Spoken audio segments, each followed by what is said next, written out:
So another topic that is like very sensitive, but it's not talked about as much, is casual relationships that exist in this nice age group that we're in.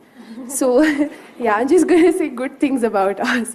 So people engage in physical relationships today, and what they lack is a lot of emotions. And we want to know if it's opinion, I mean your opinion on it, and whether people do it by choice. Is it healthy? Is it, what to make of it? Mm-hmm.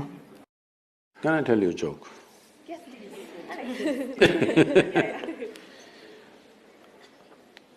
There was one Mrs. Bhatia. No Bhatias?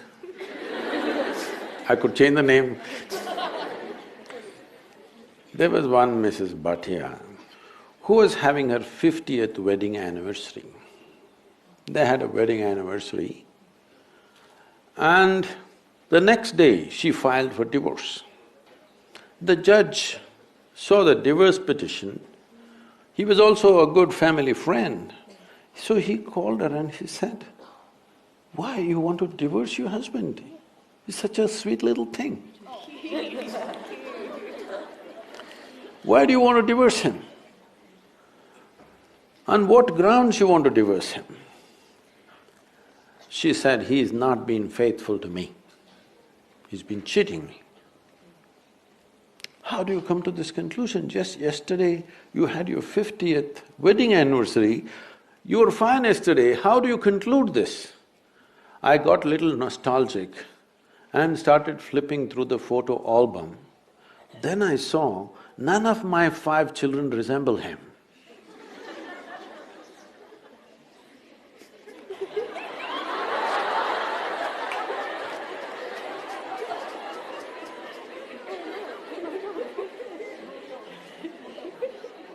So, right now, do you remember how your great-great-great-great-great-grandmother 10 generations ago looked like? You don't. But her nose is sitting on your face right now. Your body remembers, yes or no? Yes. Your body remembers even the skin tone of your forefathers 1,000,000 years ago, it still remembers, not forgotten.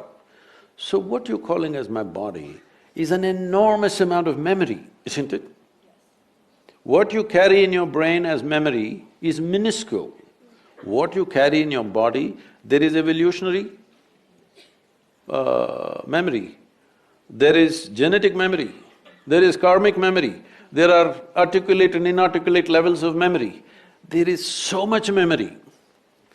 You think you know how to walk right now, please understand, only because your body has built up that memory. If your body forgets, you won't be able to walk. So, the amount of memory for every simple thing that you do, you know what to eat, what not to eat, how to eat, you must put it in your mouth, not in your ears. This may look funny, but you would not know if you don't remember. So, your body is a repository of tremendous amount of memory, and it's picking up all the time. If you walk from here to here, there may be 50 different kinds of mild smells. You may not consciously notice, but the body is picking it up and it recognizes. All the time it's recognizing, that's how you know what is good smell, what is bad smell, this is this smell, that is… You recognize the different aspects of sound, smell, this, that, because constant recognition is happening. So this body memory, traditionally in this culture, we call this as runanubandha. That means physical memory that you build. You can either consciously build your physical memory or you can simply take in wild amounts of memory and go through lots of physical confusion. So wherever there is impact, I don't know if you still have these things, maybe in your generation is gone, but still there will be people in Bangalore city, if you ask them to… if you try to give them salt, they won't take it, they'll say, keep it there. If you try to give them sesame seeds, they will say, please keep it there. Because they have recognized many substances which can easily carry your memory and it will become mine if I take it. So I don't want to take in memory. This is the reason why generally in this culture, touching each other, shaking hands, these things are avoided. We touch our own two hands and do namaskaram because we don't want to go on picking up memory. Because if I as much as touch this memory, it remembers. You try this with four of your friends, you touch their hands. Don't try to consciously remember, every day touch their hands, forget about it. Tomorrow, if that person comes and touches you, you know it's this hand, isn't it? So the body remembers, it's not the mind. The physical body remembers, this is called as runanubandha. When there is a sexual interaction or there is any kind of intimacy which involves thought, emotion and body, the amount of memory that is left in your system is very big. It is from this context they said you must keep this as simple as possible. There are other aspects where in certain tantric process and all they're involving, they are preparing themselves for years to distance themselves from the body in such a way that the body doesn't pick up anything from anywhere. This is being done like a sadhana, not as sexual promiscuity. So, the question is not of morality, the question is of what is it that you want to do with yourself in your life. If you want to be in such a way that in your life, your inner intelligence will be the most dominant thing in your life, not your physical body, then you must keep the body's memory as simple as possible. This is why simple types of food, people go into very simple kind of food, not complicated. Even now, I eat one meal a day and I eat only one item in the meal. I won't eat 10. I may eat all of those things another day, but today I'll eat only one item because it makes a huge… Just experiment and see, don't go by what I'm saying.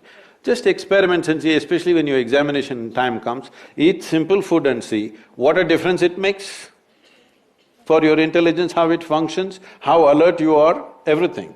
So, what is it that you're trying to build yourself to? Do you want to build yourself to be a sexual supernova or… No, I'm saying some people may have that intention, that's up to them. But what is it that you want to do with your life is something that you must decide. If you have decided that, it's very, very important that you don't unconsciously pick up enormous amount of memory because this will lead to… Later on you will see, it'll become very difficult to remain peaceful and joyful in your life, no matter what good things may be happening, simply because there is confusing memories in the system. When something else of similar nature comes, the body goes into a turmoil of confusion. It may not translate into your mind, just physically it will go on. So, it's a choice that one has to make. It's not a question of morality, it is a question of living sensibly.